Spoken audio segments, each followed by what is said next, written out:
Hey, I'm Mike with Smokin and Drinkin. We're going to make hard apple cider.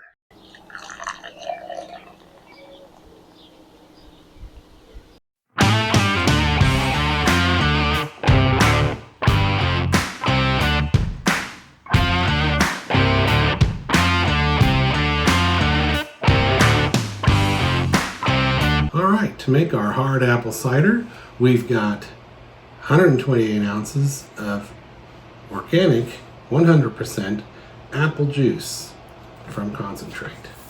If you look at the ingredients, it says organic apple juice, nothing else. No preservatives that can inhibit our yeast doing their job to ferment. You want to try and use 100% juice. What you see here, we've got a 1 gallon fermenter, 1 gallon of apple juice. Got some tools here, all have been sanitized in Star San and water. I've got a tub just off screen here with the appropriate mixture. All of our tools have been sanitized in that. My hands have been sanitized. This helps prevent any kind of bacteria or anything that might cause our brew to go afoul. So let's go ahead and get started making our hard apple cider. We're going to start with our apple juice. It's a very simple recipe.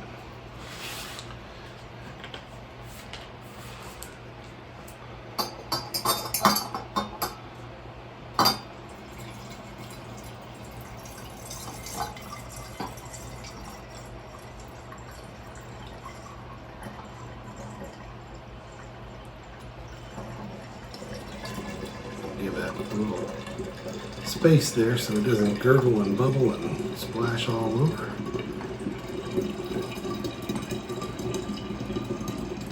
Smell those apples in there. It's a good summertime drink out at the lake. You want to have, you don't want to have, pop or beer. It's a nice,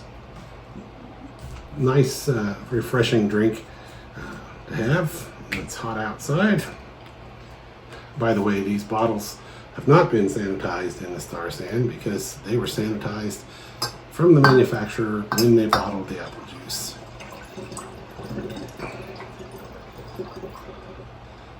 It's a pretty golden color, almost overflowed the funnel there.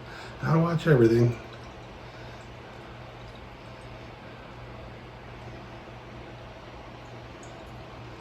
Simple recipe, as I was saying. There's not a lot of ingredients. Basically apple juice, some yeast nutrient, which we'll get to in a minute, and pectic enzyme. We'll talk a little bit about PE in just a minute. And then, of course, some yeast. All right. I might have got a little overzealous with the full 1 gallon. If this gets real active, it could overflow. I probably should have stopped a little bit less, but that's okay. If it starts, we'll keep an eye on it. If it starts to get too active, we'll put on a blow-off tube, and we'll be sure to set it in a pan, an aluminum pan, to catch it if it does get too rambunctious. So, okay, we've got our apple juice. I like to use a yeast nutrient because apple juice doesn't have a whole lot of nutrients in it. It's pretty good, and if you just put the yeast in without anything, it would probably work, but this just gives us a little extra boost to help the yeast. So what we need is 5 grams of Fermaid O. It's the organic Fermaid yeast nutrient. There's also Fermaid K. You can get this at your local brew shop or on Amazon. We want 5 grams or 1 teaspoon. I'm going to move this aside so you see what I'm doing here. I'm going to add it to a dish here and stir it up because it tends to clump. If you just dump it in there, you just have clumps in your brew. So we put it in a dish, and I should have left a little in our apple juice jug. I'm gonna have to try and pour it off of this. I wouldn't recommend this. It's probably gonna make a mess, but we need a little bit. We don't want to add water to our brew.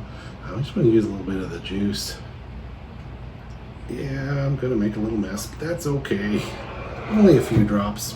We got a rag to clean that up. That's no problem. Again, I just want to mix this up, get some of the clumps out of there before we dump it in our brew, our must.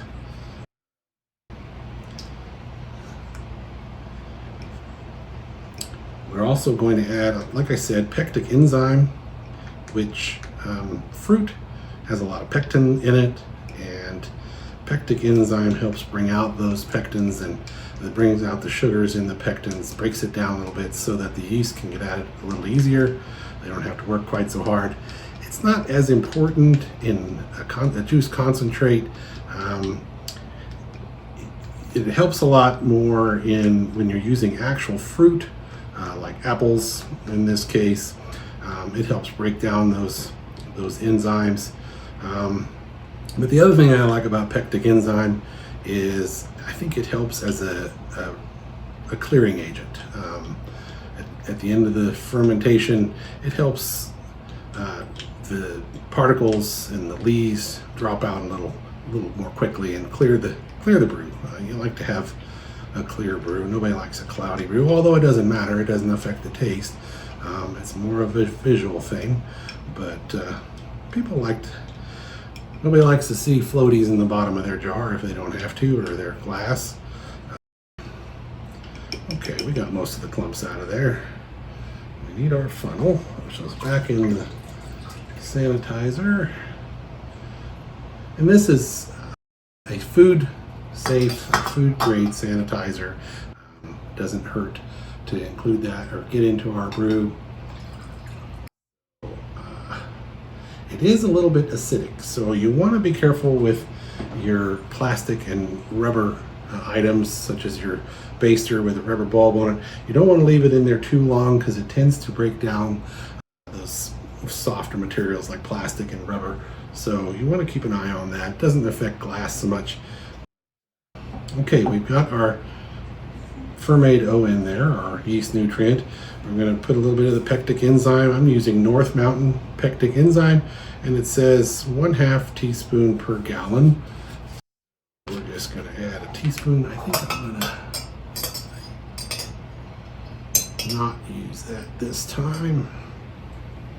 We're going to put it right in there. 1/2 teaspoon.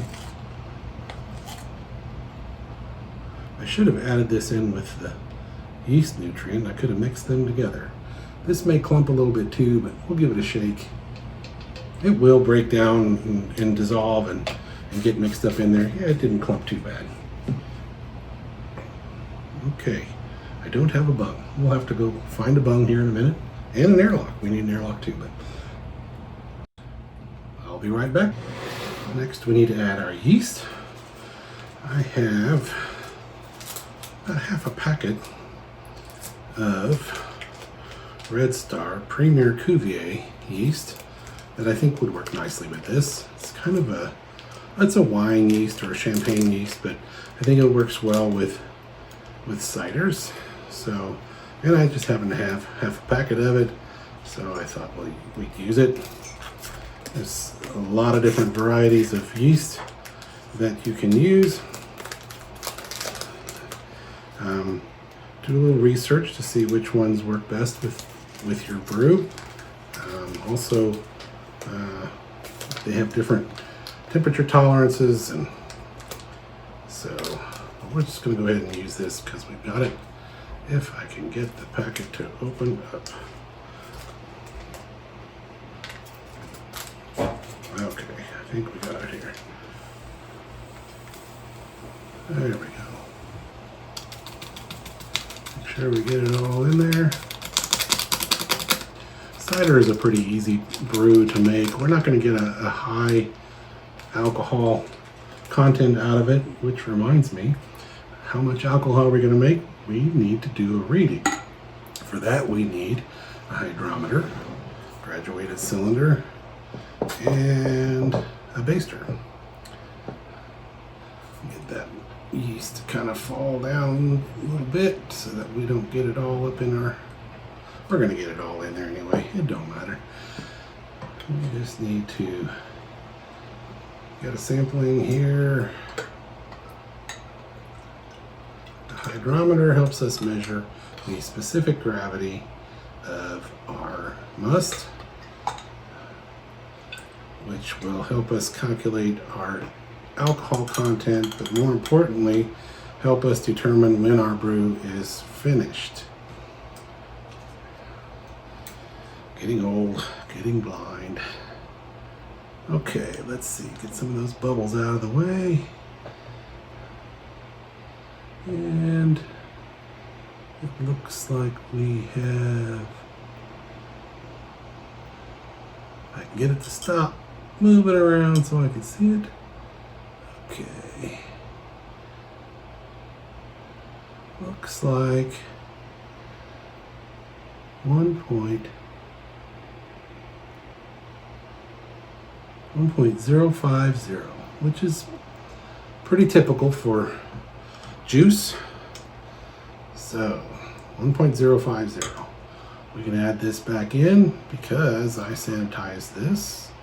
If you don't sanitize, if you didn't sanitize your cylinder, you don't want to put it back in because you could be introducing bacteria or things like that back into your brew.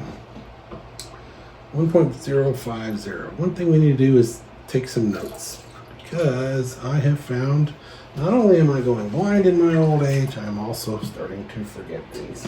Can't remember. So we have to take some notes here. But we do have an airlock and a bung.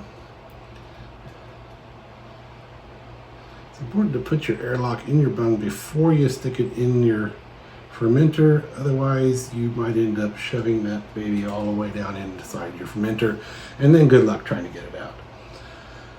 Okay, we need a piece of paper and a pen to take some notes. I need to dry off a spot where I can write. Okay, I just grab a piece of paper, about a nice half a sheet. I usually use scrap. This one I printed off.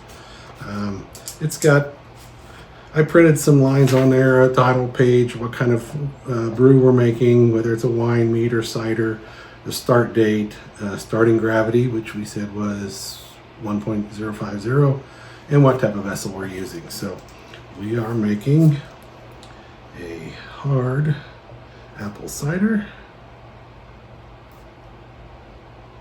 and that is a cider. Today's date is May 6th. Starting gravity 1.050. What the specific gravity or starting gravity is, it measures the content of the sugar content in the liquid. Water is 1.000. There's no sugar in that. Again, most juices are around 1.050. We'll take another reading when we think this is done fermenting. Should be lower, should be closer to 1.000. And we subtract the two, and that gives us our alcohol content. And there's a calculation for that we'll talk about when we get there. But it also, I'll take a measurement, we'll wait a few days to a week. If it doesn't change, we'll know that it's no longer fermenting and the brew is done and we have a cider. So I still haven't written down what we put in here. We've got 128 ounces of apple juice, concentrate, organic apple juice concentrate. And we have 5 grams of Fermaid O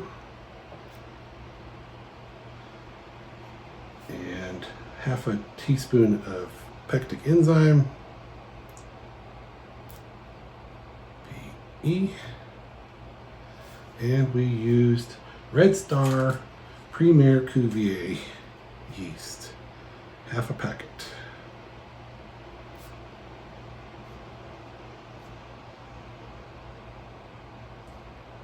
Cuvee. All right. I think that's everything. So we'll just let this sit. Probably take about a week. We'll start to see some activity in our air lock. Some things about the airlock. What that does, when you are fermenting, when yeast converts sugar to alcohol, it creates carbon dioxide, and that tends to want to escape. But we want to keep oxygen from getting into our brew. It's good in the beginning. In fact, I should give it a little swirl just to kind of oxygenate it a little bit. You can see some bubbles going in there. Before you have alcohol, oxygen is good. It helps the yeast create a colony.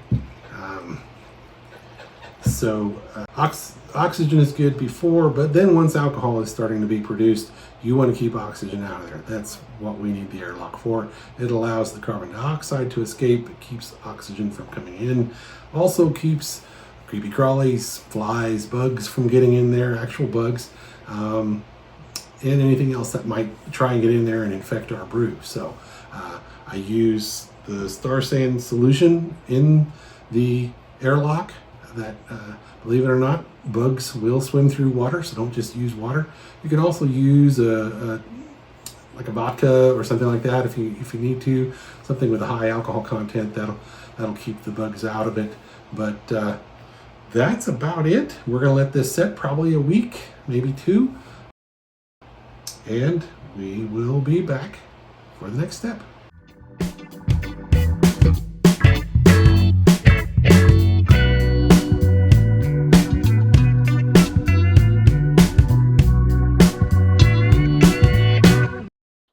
It's been 9 days since we started the hard apple cider, and the airlock got pretty busy for a while there. And as you can see, it's pretty well still now. I think it's pretty much done. So we are ready to take a gravity reading, make sure it is done, and then we can, what we'll do, we'll see what the gravity reading is. Then we'll wait. We'll wait at least 3 days. We'll take another gravity reading, and we'll make sure it hasn't moved. And then we'll know that it's done, and we can move on to the next step. We are planning on carbonating this, so we don't want to wait too long because we want those yeast to be active and viable. So you can see I got a lot of equipment here today. Thought maybe we'd bottle, but we're not quite ready for that, so we don't need the pitcher or the bottling wand. We are just going to take a gravity reading and see where we are. When we started this, the specific gravity or the starting gravity was 1.050. I expect this to be at least 1.0, possibly, probably lower. But let's just take a peek at what it is here. Of course, everything's been sanitized in our Star San solution. You can see I've got my sanitizing bucket over here, and it's just a plastic tub with water and Star San in it. Let's just take a gravity reading. Remember, you always want to squeeze the bulb first so you don't push air into the brew. And we'll just add enough to get our hydrometer to float so we can take a reading.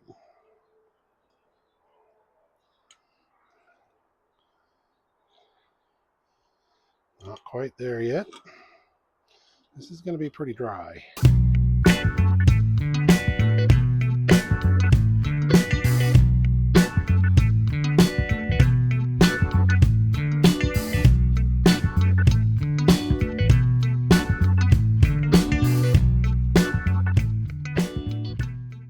All right, now we're floating.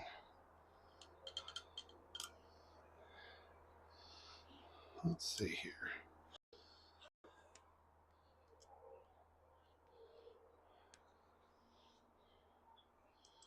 We are sitting at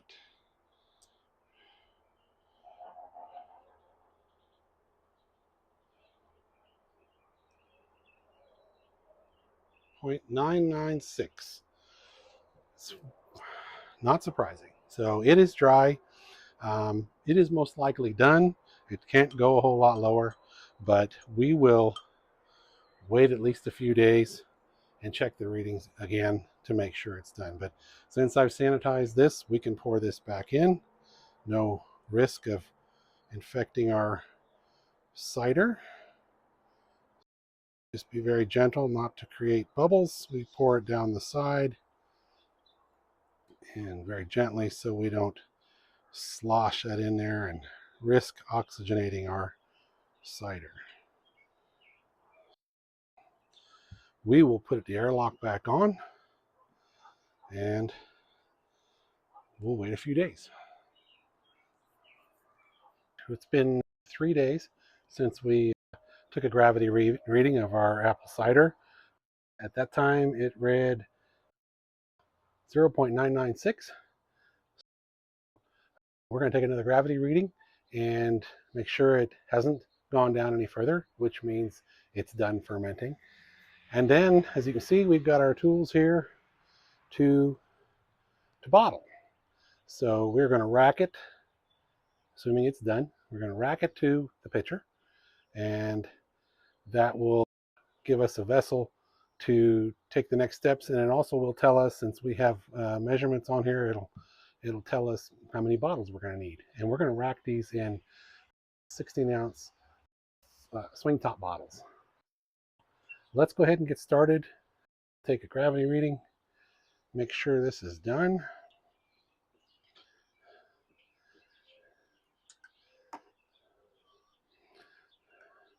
Get our hydrometer and our cylinder.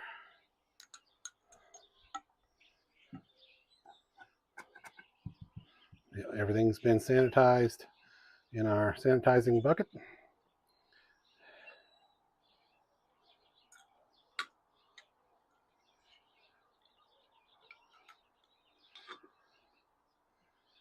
I expect this should be done. I don't think it's going to go much lower than 996, so we should be ready to bottle.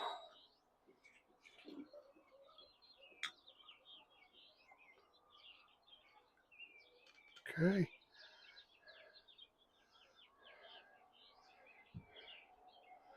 Get on my old man cheaters.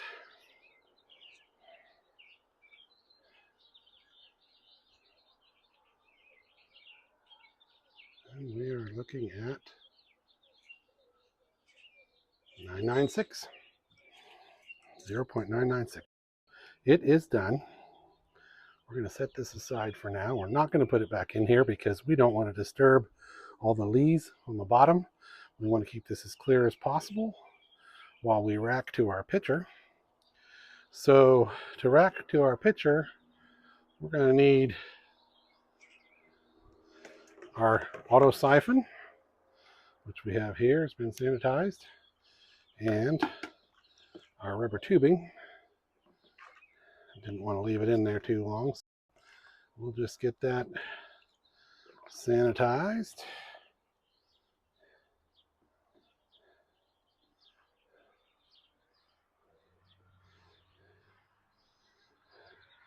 And then for racking, it's a simple process. You take your auto siphon, you put your hose on one end, the other end will go into your pitcher or your destination where you want to rack to, and then we'll put this into the cider and give it a couple pumps, and it will siphon using just a gravity fed siphon into our pitcher. Now you always want to have your source, your wine or your cider higher than your destination. That gives it that gravity. What we're going to do today, we're going to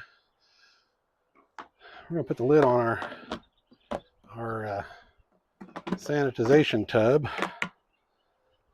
and we're going to put our cider up there. That'll get it up higher than our pitcher. Then we will siphon from there into our pitcher. We'll go ahead and get started. We'll take the auto siphon. We're going to put it about 2/3 of the way down. We're not going to put it all the way to the bottom. We don't want to disturb that lees. So we're just going to put it in, put this down before I knock it down. Put it in about 2/3, as I said. We're going to give it a couple pumps until we get a flow going. There we go. And then you'll want to just lower it down. I'm going to hold it just above the lees so that we don't get disturb that lees too much.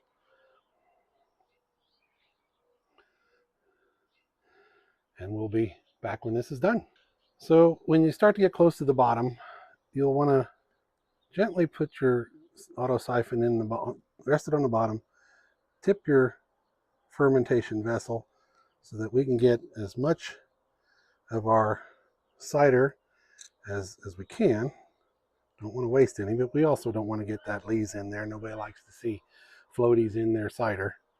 So we're getting pretty close here. When you start to hear that gurgling in your auto siphon, just like that, pull it up so that you don't get the lees in there. And then you want to drain the rest of your cider out of your hose.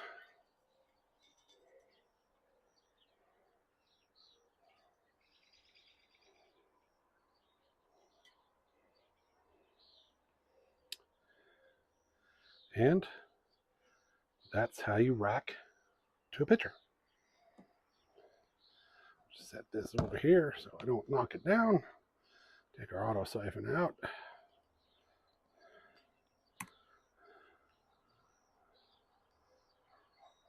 One thing I didn't do that I want to do is calculate our alcohol by volume.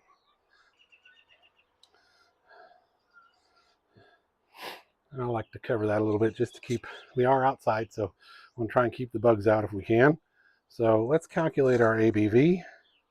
And we do that by taking our beginning or our starting gravity minus our final gravity or ending gravity, and we multiply that by a coefficient. Normally we multiply it by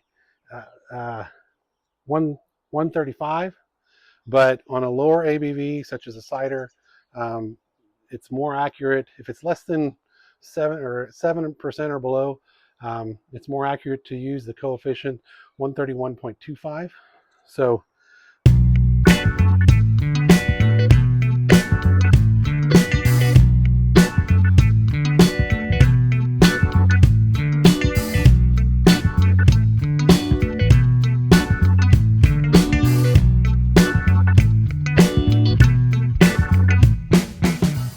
let's get our calculator up here, and our beginning gravity was 1.050 minus our ending gravity or final gravity, which was 0.996, gives us 0.054. And then if we multiply that by our coefficient of 131.25, that gives us an approximate alcohol by volume of 7.08%, or we'll call it 7%. So that's a pretty good ABV for a cider. Pretty respectable. We're going to call it 7% ABV.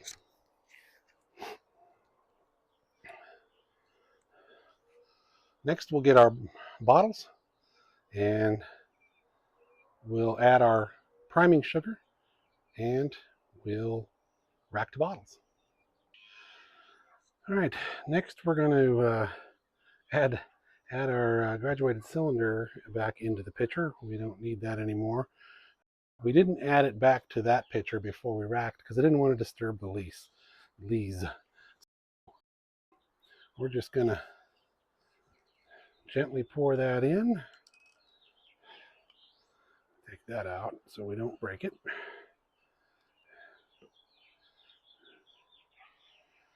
I don't want to create bubbles if at all possible, and I'm pouring too fast. Very gently. I mean, this does have 7% alcohol. It's not going to oxidize all that easily, but we still want to try and be careful. Okay. The next thing we want to do is so we fermented all of the sugars out of this. It went all the way to 0.996.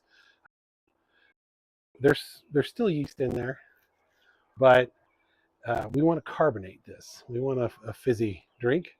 So we need to have some sugars for the yeast to generate a little bit of carbonation. And we're going to use a specific measured amount of sugar, 1 ounce or 28 grams of sugar per gallon is a good measurement that if you go online and you could look around for how much sugar to naturally carbonate, you'll see anywhere from 26 to 30.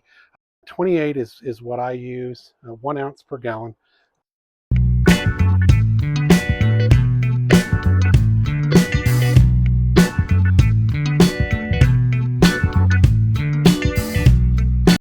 That'll generate enough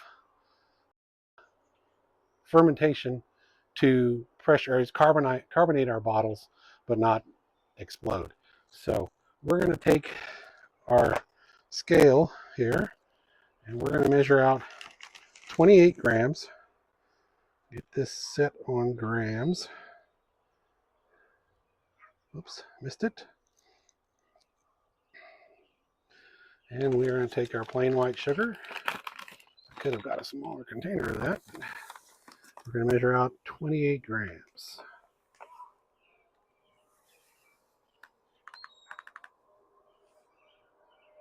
Ooh, almost overshot it. There we go, 28 grams, 1 ounce. And what we'll do, we'll add that to our pitcher. We'll stir it real good. And then we'll rack to our bottles. We have right at a gallon or 128 fluid ounces. These are 16-ounce swing top bottles. So we need 128 divided by 16 is 8 bottles.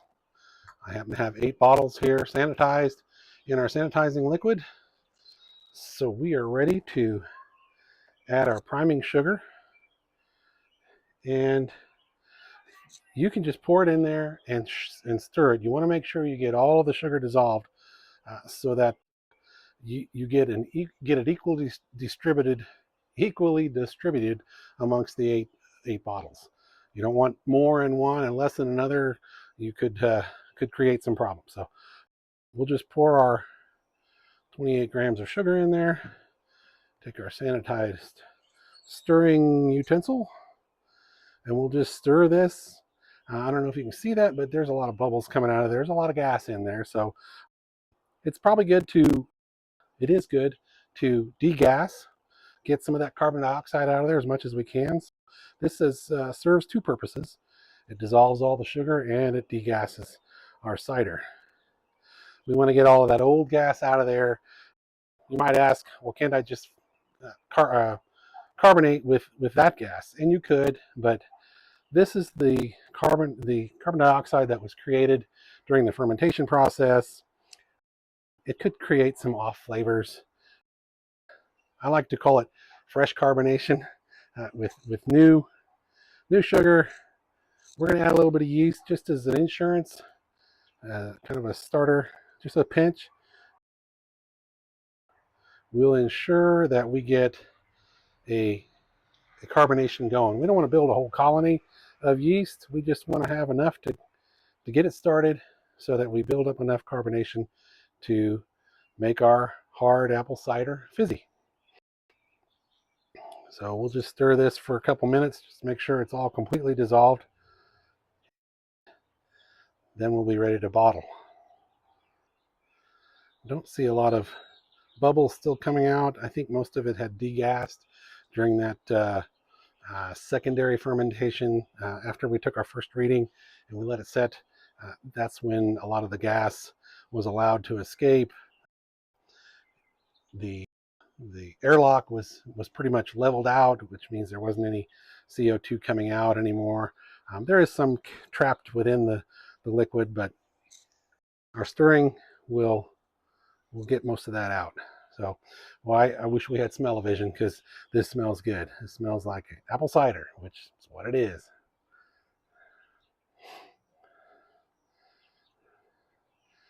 Okay, I think we're ready to bottle. Pretty well. I don't feel any gritty granules on the bottom, so I think I don't see anything floating on the bottom sugar-wise. I think we're ready to bottle. So we got our auto siphon in our tube. You saw us use that a minute ago. On the auto siphon, it comes with this little cap on the bottom. That helps keep some of the lees out of your auto siphon. We're going to take it off for this because we want to get as much of this out of the pitcher into the bottles, and there isn't a lot of lees in there, so we don't have to worry too much about staying out of that. And the other thing we have is our bottling wand. It has a little spring-loaded valve on the bottom called a spring valve, and what that does is that controls the flow. And what it does, it won't flow until you press down on the bottom of the bottle, and then it'll allow the cider to flow into the bottle. So let's get, all of these bottles have been sanitized. If you see foam in there, little bubbles in there, don't worry about that. That's just sanitizing solution. It won't hurt the brew. It's food safe. It doesn't, there's not a significant amount, so it's not going to dilute the cider significantly. Don't worry about the bubbles. I'll just get a little extra drops out of there. They all pretty well have, other than bubbles, they're pretty well empty. So we're going to move our pitcher up above our bottles again. You always want to have your source higher than your destination. I always want to have my bottles ready to go. Get all my swing tops down out of the way. I'm going to move some of this excess out of the way as well, so we don't have extra problems. We need to affix our bottling wand to our other end of our hose. You want to stick it on to the bottling wand, the hose onto the bottling wand, about 1/4 of an inch. You don't want to go on too far, or it's going to be really hard to get off, but you don't want to go on not far enough, or otherwise you're going to have a mess. I've done it. It's a mess. You get wine everywhere or cider everywhere, whatever you're brewing. Okay, we're ready to go. I always like to have a couple bottles, one on deck and one in the batter's box, so to speak. Let's get our auto siphon up into our cider, and you can just let it go all the way down. You don't have to worry about getting in the lees. There aren't any lees in the bottom.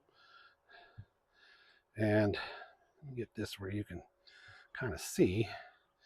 And you have to depress the spring valve to get it to flow when you want to start getting to flow. And then after that, we'll do this one-handed. I need a lovely assistant, but we'll get it done. Just need pump it till it starts to flow. I'm not very good one-handed, not very ambidextrous. Sometimes it takes a little bit to get it flowing. Once you get all of the, okay, I think we're flowing now. You can see the level is rising. I like to use these clear bottles so I can see where I'm at when I'm filling. And you want to just let it go until it gets almost to overflow, and then you want to lift it up. There is going to be some displacement with the bottling wand, so when you pull it out, it's going to drop down a little bit. So you want to get it as far up to the top as you can. I think our siphon is kind of stopped a little bit. Oh, we're still going, just slow. The higher you get your source, the faster it'll flow. We're not too much higher. You can see this is actually higher than that. Probably should have got it up a little higher, but Sometimes I set that on the table and sit on a chair and put the bottles down lower below the table. That helps get that flowing a little faster. We may need to raise that up just a little bit here. Get this bottle done, and yep, it's not flowing, so we're just going to kind of help it along here without pumping too much oxygen in there. As soon as it gets there, we'll pull it out and see how it drops down. As long as you have your wine or cider in the neck of the bottle, up as high as you can, then that limits the amount of oxygen that can get trapped in the neck of the bottle, and we're not going to worry about that. That's pretty good right there. I'm not going to cap it just yet. We have one more step to do. I'm going to go get something to make this just a little bit higher. I'll be right back. All right, we just have a couple of boxes here. It starts to get a little precarious. You want to be very careful. All right, now we're higher than our bottles. So when we depress the valve, we should begin to flow. We are flowing. You can't see that.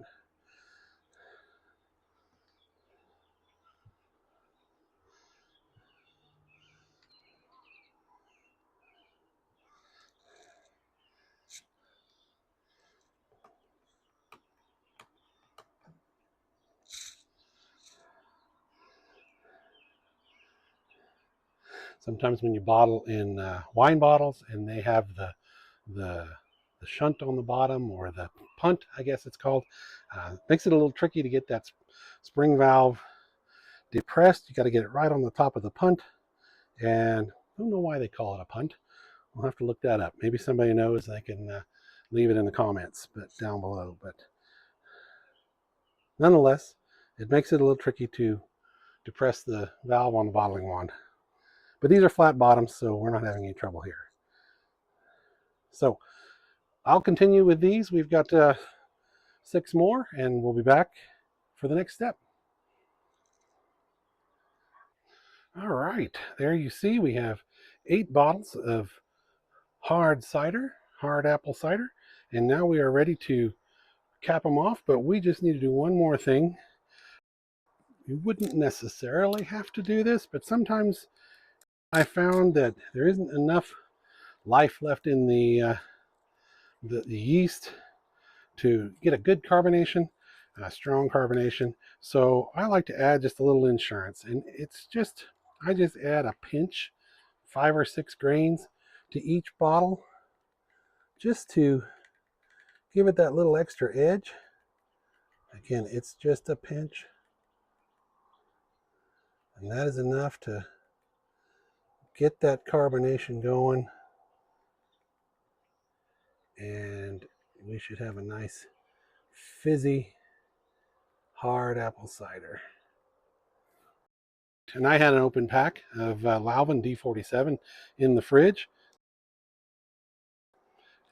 Was able to use that. I still have almost a half a pack left over. I just fold it over real good, put some tape on it, and pop it back in the refrigerator. You always want to keep your yeast in the refrigerator. It helps prolong their life and keeps them viable. So next thing we're going to do is we're going to cap these all off in our swing tops. And you always want to inspect all your bottles, make sure there aren't any cracks or defects. Make sure your seals are all good and intact, and to avoid any kind of rupture on the bottle. And what I like to do is put this in what I call the bottle bunker. It is a heavy duty plastic tote with a locking lid on it, and I just put those in there for a couple of weeks. And if we do have any kind of rupture, if there's a crack in the bottle or a bad seal, we contain that to the bottle bunker, and we don't have glass and cider and everywhere in our fermentation room. We're going to put this in the bottle bunker, and we'll check back in a couple of weeks. One last thing I forgot to mention, I want to keep your notes. I always keep notes on a piece of paper. I mentioned it before. I have a terrible memory, so I forget what we've done. If I want to make this in the future, I can refer back to notes and know exactly how I did it last time. We took a gravity reading. It was at 996. We racked to a pitcher and added our priming sugar, and we bottled to 16-ounce swing top bottles and added a pinch of Lalvin D47 yeast. And to write today's date on there. Okay, now I'll just put that with the bottle bunker so I know what I got in there, and we'll check back in a couple of weeks. Hey, don't forget to check out the video on the delicious Memorial Day Texas Twinkies made on the Ninja outdoor wood fire grill. So let's see, we've taken it out of the bottle bunker, and it's been a couple of weeks, and we'll see how it is here.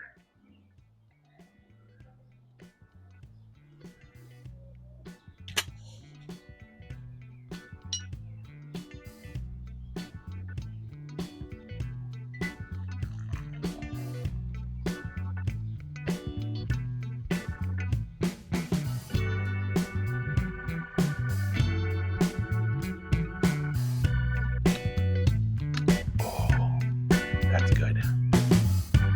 Nice and carbonated. Good apple flavor. That's really good. Well, that's it. And as always, thanks for tuning in to Smokin' and Drinkin', and Prost.